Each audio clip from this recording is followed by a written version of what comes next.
नमस्कार दोस्तों।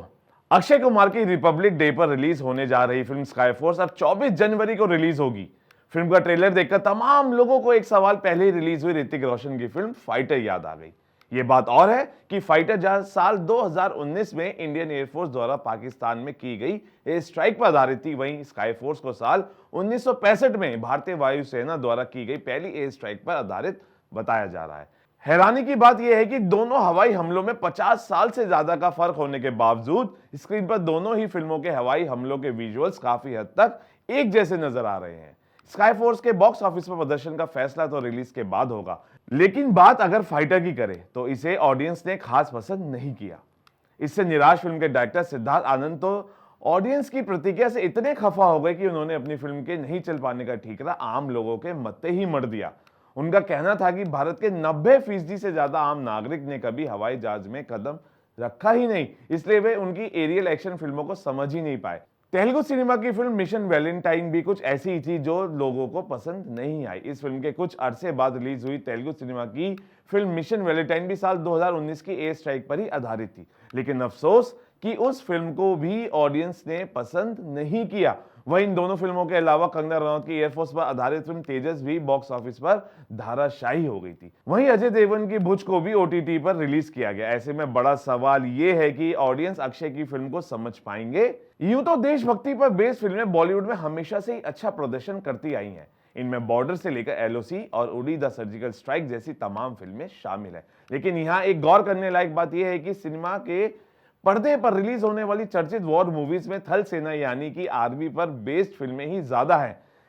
इसमें लक्ष्य से लेकर टैंगो चार्ली और हिंदुस्तान की कसम तक शामिल है। वहीं बात अगर एयरफोर्स या नेवी पर बेस्ड चर्चित फिल्मों की करें तो गुंजन सक्सेना और गाजी अटैक को पसंद किया गया था। हालांकि गुंजन सक्सेना जहां एक महिला सैनिक की व्यक्तिगत सफलता की कहानी पर बेस्ड थी, वहीं गाजी अटैक सबमरीन वॉर पर बेस्ड एक अलग तरह की फिल्म थी। देखा जाए तो अभी तक हमारे देश में सबसे ज्यादा वॉर फिल्में साल 1971 की पाकिस्तान से हुई जंग पर बनी है। इसके अलावा कुछ एक जंगों में 1999 की कारगिल वॉर को भी दिखाया गया है, लेकिन अभी तक साल 1965 की पाकिस्तान के साथ हुई जंग और साल 1962 में चीन के साथ हुई जंग में भारतीय फौजों की बहादुरी की कहानी सुनाया जाना अभी बाकी है। वहीं भारतीय नौसेना की बहादुरी के किस्से को अभी भी दर्शकों के सामने नहीं लाया गया है। खबर है कि कुछ निर्माता इन हिम्मत भरी कहानियों को सामने लाने की कोशिशों में जुटे हुए हैं।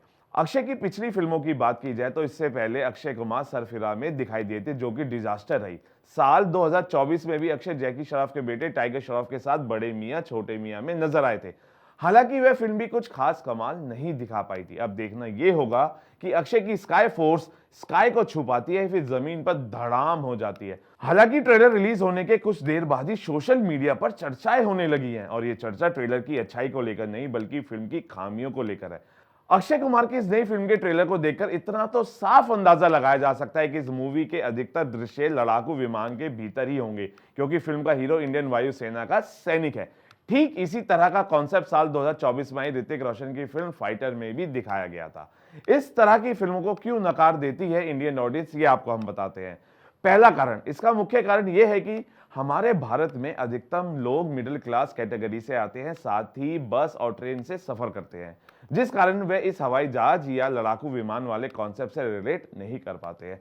दूसरा रीजन, इस प्रकार की फिल्मों में विमान वाले सभी दृश्य को काफी दूर से और जल्दी जल्दी दिखाया जाता है, जिससे ज्यादातर लोग समझ नहीं पाते कि सीन में आखिर चल क्या रहा है।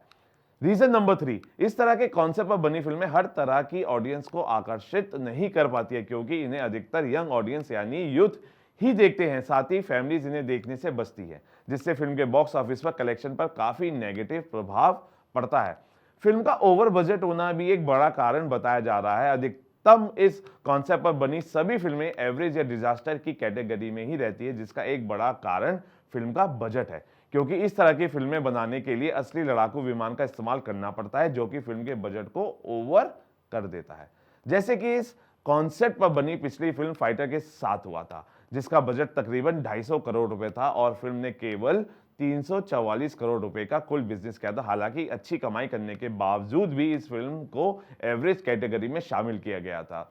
देखिए, अब तमाम तरह की जो अटकलें हैं वो लगाई जा रही हैं, लेकिन एक बड़ा मुद्दा ये है कि क्या अक्षय कुमार इस बार जो सफलता है वो हासिल कर पाएंगे या नहीं कर पाएंगे, या उनकी स्काई फोर्स मे भी उनको अपना पूरा फोर्स लगाना पड़ेगा, या ये भी देखना लायक होगा कि क्या स्काई फोर्स बॉक्स ऑफिस पर उड़ान भरेगी या बॉक्स ऑफिस पर अक्षय कुमार की पिछली फिल्मों की तरह क्रैश हो जाएगी।